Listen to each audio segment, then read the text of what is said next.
Hey everybody, today on Church Chat we're going to be discussing exhaust systems. We're going to cover various things within that, discussing whether or not we need headers, what's the benefit of going catless, will taking the catalytic converters off cause a check engine light, what is a mid-muffler delete. So I hope to answer a lot of your questions that you may have, so let's get started. And now it's time for Church Chat. All right, so today we are going to keep talking about Hellcat, Demon, Trackhawk. All of this applies to them. Basically anything that's the 6.2 liter Hemi, the supercharged engine that's in those models.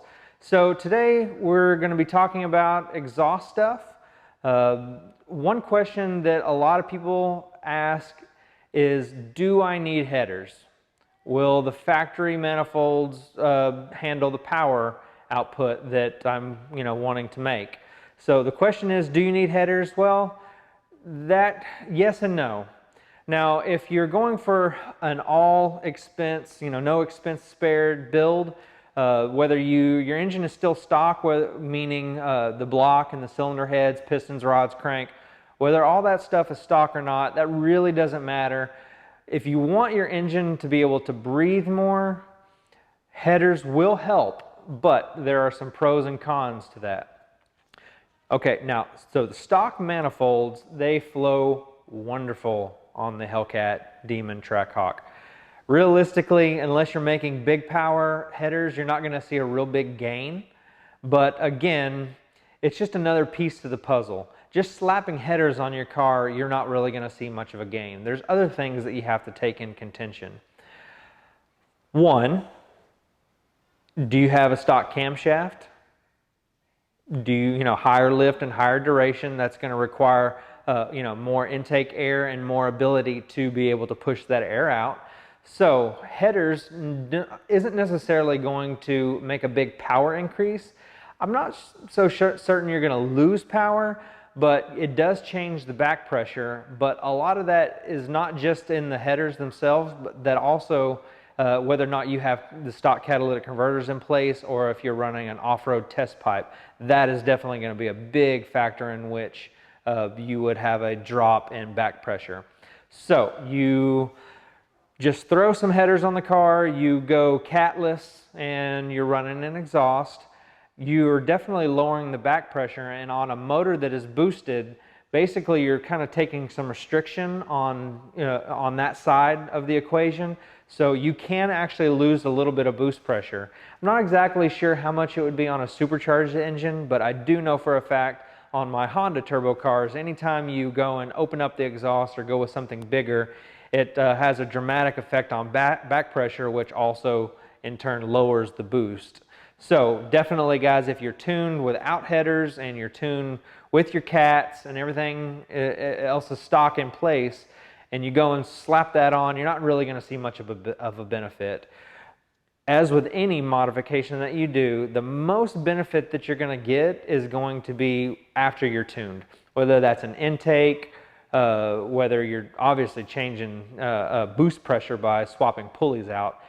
That is a definite must requirement, is making sure that your air fuel ratio is correct and your ignition time and everything's tuned properly. Now, just throwing headers on the car and exhaust is not going to affect your stock car much, whereas you're going to hurt the engine.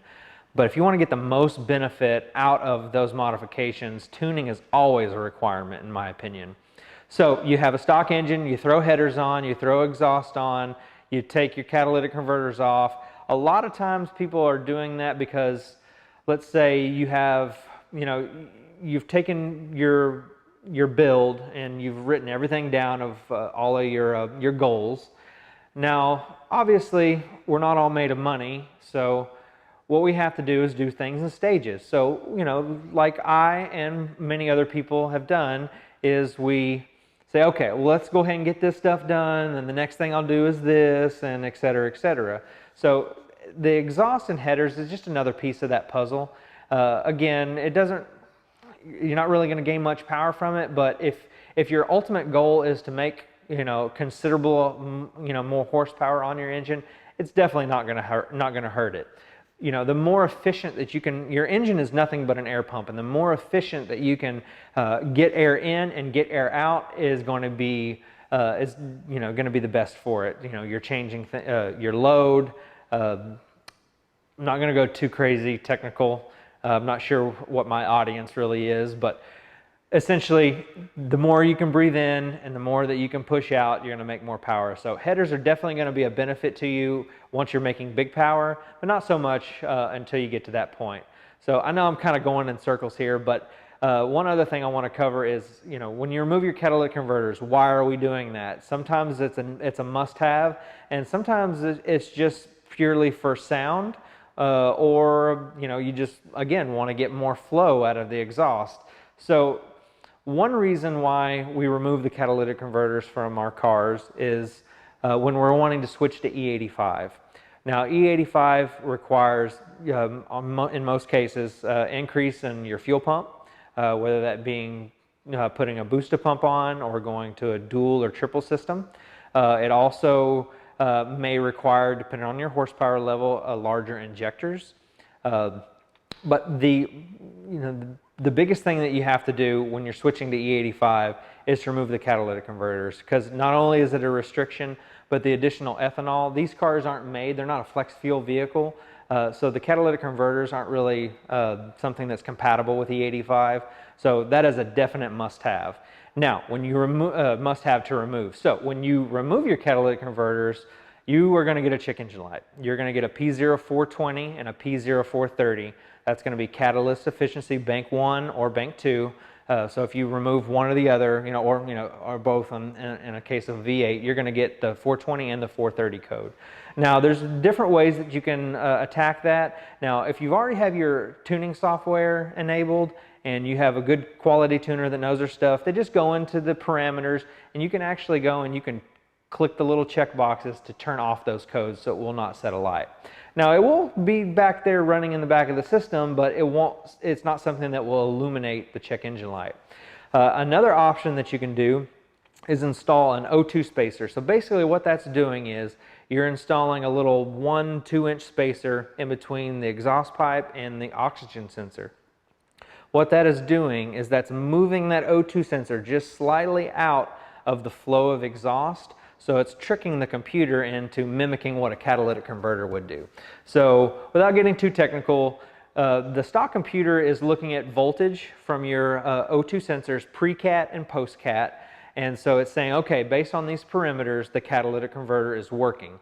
So if you remove the catalytic converter, now both the pre and post-cat O2 sensors, their voltages are going to be the same because there's no catalyst there that is, obviously it creates a lot of heat, then it reduces the hydrocarbons, and of course the hydrocarbons, meaning fuel, is going to change the voltage of the O2 sensor.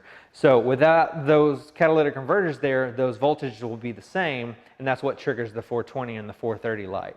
So installing the spacer, that spaces it out just enough to where it tricks the computer into thinking that the catalytic converter is there, because now that sensor is sitting out of the stream of the exhaust a little bit, so that's going to affect the hydrocarbons that are going past that sensor, and the sensor is taking that readings of the air-fuel ratio, and it either lowers the voltage or raises the voltage depending on if it's rich or lean.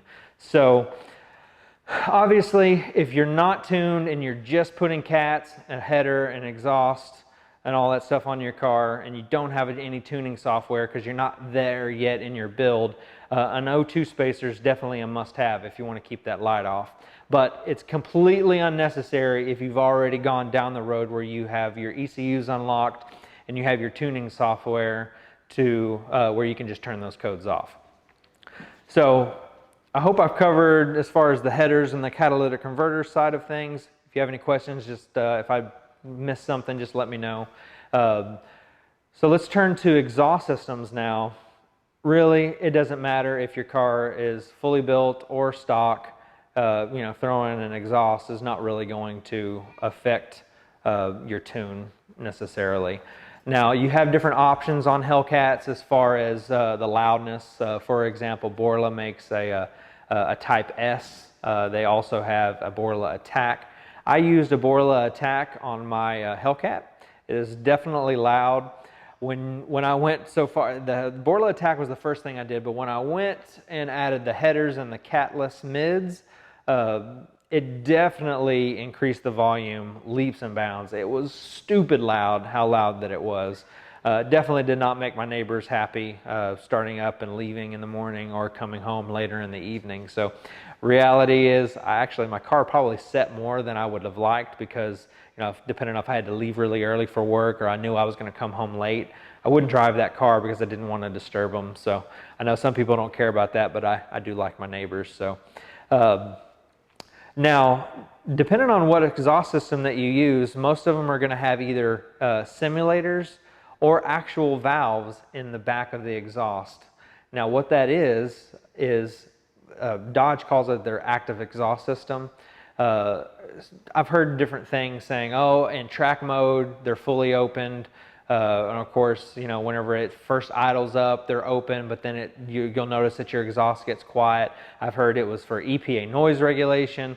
So the verdict is still out as to why, but they are in place here. And if you don't have those hooked up at all, they're going to set a check engine light. And again, that check engine light, you can go into your tuning software and you can unclick those boxes for those active exhaust valves, so you're not going to get any light. Some people will just have simulators on those where you actually remove it from the exhaust and you kind of zip tie it up in another location, and the little device that goes onto there, it mimics what that valve will do to keep that light from coming on. Now, there's different types of those valves.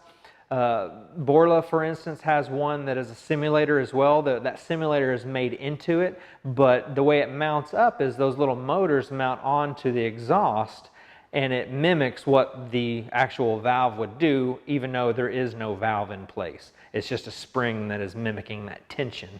Or the other option that they offer, which is more expensive, is an actual real exhaust valve in the back, a little butterfly valve that is actuating on command from the ECU to those motors. So depending on which one you go, definitely is going to, if it's the simulator, it's going to be a lot louder because there is no restriction there. Or if you want it to be more, you want it to be louder, but you want it to be more in line with how the stock vehicle reacts, then you can go with the full-on simulator. Now, another option that people do rather than putting an entire exhaust system on their car is to do what is called a mid-muffler delete. Now, that's exactly what it sounds like. You're just going and you're taking those middle mufflers that's in the system and you're having those cut off and a straight pipe put in place. So definitely that is your cheapest, most economical option to do to get more sound out of your vehicle. I'm not sure it's really going to be a benefit as far as power is concerned because the rest of the exhaust is a restriction. That's more so just going to give you that sound that you're wanting to get. So, all right, so we covered headers, we've covered removing your cats, the check engine light. We've covered we've answered some questions on the exhaust. What is a mid-muffler delete? Guys, if you have any questions or anything that you think that I got wrong that you want to talk about, just leave a comment below. Anything that's not answered, just shoot me a line and we'll try to get that answered for you. So, all right, coming up in 2 weeks, we are Mopar. Then after that, we are going to fly up to Maine, as I've said in a previous video, where we're going to be test driving the all-new 2019 Dodge lineup. Guys, another thing, if you have not seen the announcement from Dodge, they have a brand new model in that lineup coming out, and it is called the Scat Pack 1320.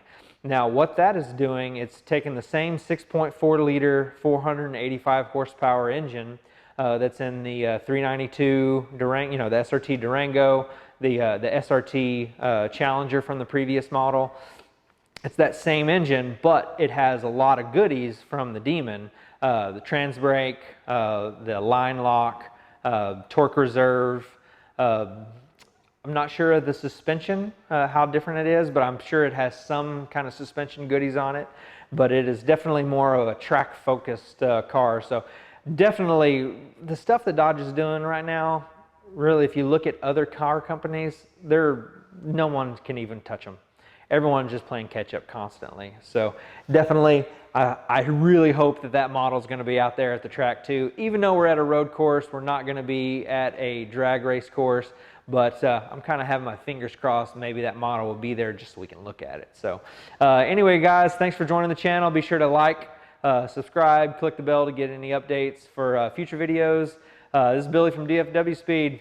We'll catch you guys next time. I put the team on my back. I do it all for the family. Everyone think they can rap. Nobody ever gon' challenge me. Starting my week on a Sunday. They think they can make it in one day. I just been ready to take off. Waiting my turn on the runway. Never be turning around. Never be turning around. Ayy. Never be slowing it down. Never be slowing it down.